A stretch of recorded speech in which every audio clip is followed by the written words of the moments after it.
Request کروں گا تمام دوستوں کو، آپ نے الٹیمیٹم دے 2 دن کا، اگر نہیں ہوتا تو اگلا ہاؤس چیف جسٹس کی عدالت کے سامنے ہونا چاہیے اور پتہ چلے وکلا کیا کر سکتے ہیں۔ رہی بات تیسری، جو دوست کہتے ہیں کہ سیاست، یہاں کوئی سیاست نہیں ہے، ہمارا کسی پولیٹیکل پارٹی سے کوئی تعلق نہیں ہے، ہم ایک بات کرتے ہیں رول آف لا کی، ہم ایک بات کرتے ہیں کانسٹیٹیوشن کی، ہم ایک بات کرتے ہیں کہ قوانین کے تحت سسٹم کو چلنا چاہیے۔ اور میرے حساب سے میرے دوستوں کے ہم سمجھتے ہیں کہ جو ججز نے لیٹر لکھا ہے وہ بات ججز کی ذات کا نہیں ہے۔ ہم کسی جج کے ساتھ ذاتی طور پہ نہ کھڑے ہیں، نہ کھڑے ہوں گے، نہ کوئی چیز لائیں گے۔ ہم کہتے ہیں کہ جو بھی شخص ہو، اگر وہ کانسٹیٹیوشنلی آگے بڑھتا ہے، قانون کی بات کرتا ہے، تو ہم اس کے ساتھ ہیں، ہمیں وہ ساتھ دینا ہوگا۔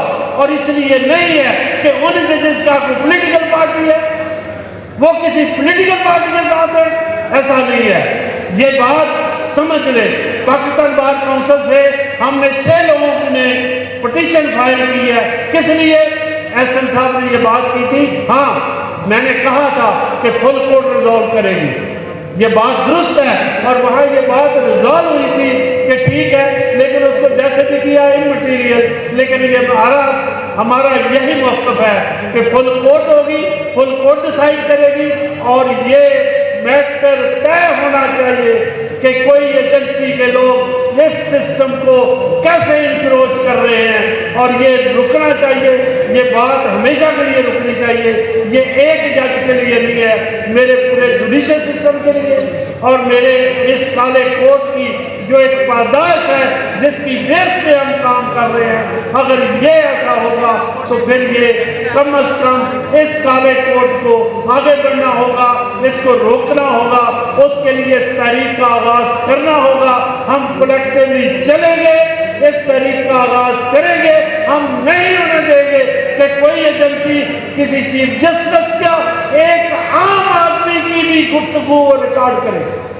یہ اس کا حق نہیں ہے، اس کا قانونی اختیار نہیں ہے، اس کا ایک سسٹم ہے، چیز ہے۔ آپ کبھی کسی وکیل کو جو پسند نہیں آتا اس کی گفتگو ریکارڈ کرتے ہیں، کبھی ججز کی کرتے ہیں۔ ہم اس کے خلاف ہیں، ہم اس چیز کے خلاف ہیں۔ یہی بات ہے کہ میں چیف جسٹس پاکستان کو کہتا ہوں کہ فار گاڈ سیک سسٹم کو لے کر چلے اور فل کورٹ کو بٹھائیں، ہر جج کا موقف آنا چاہیے، اس کے بعد جو سسٹم آگے بڑھے اس کے لیے ہم کلیکٹیولی چلیں گے۔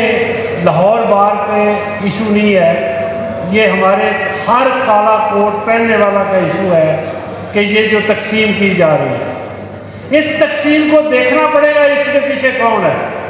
اس کے پیچھے بھی وہی لوگ ہیں جو مختلف انداز میں لوگوں کے حقوق کو پامال کرتے ہیں۔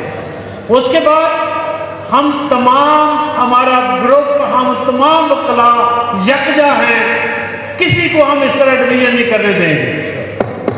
دوسری بات 780 بات یہ ہے کہ آپ جب 780 لگاتے ہو تو آپ قانون کی خود ہی دھجیاں کو بکھیر رہے ہو۔ آپ قانون کو خود، ایک جج اگر 780 لگاتا ہے، ہائی کورٹ کا چیف جسٹس کہتا ہے کہ 780 لگے، تو اس کی آپ قانون کی حیثیت کیا سمجھیں گے؟ جو وہ قانون لگاتا ہے، قانون پڑھتا ہے، جو قانون کے تحت لوگوں کے فیصلے کرتا ہے، اس کے فیصلوں کو ہم کیا کہیں گے؟ سب سے بڑی بربادی یہی ہے کہ ہم ذاتی پسند ناپسند کے تحت قوانین کو اپلائی کر رہے ہیں، اور یہ بات ہمارا گروپ، ہمارے تمام دوست، تمام وکلاء یہ بھی کبھی نہیں پسند کریں گے کہ یہ 780 لگے یا کوئی کر سکے۔ وکیل تو کورٹ کا حصہ ہوتا ہے، اگر آپ اس طرح چلو گے تو یہ سسٹم نہیں چل سکتا۔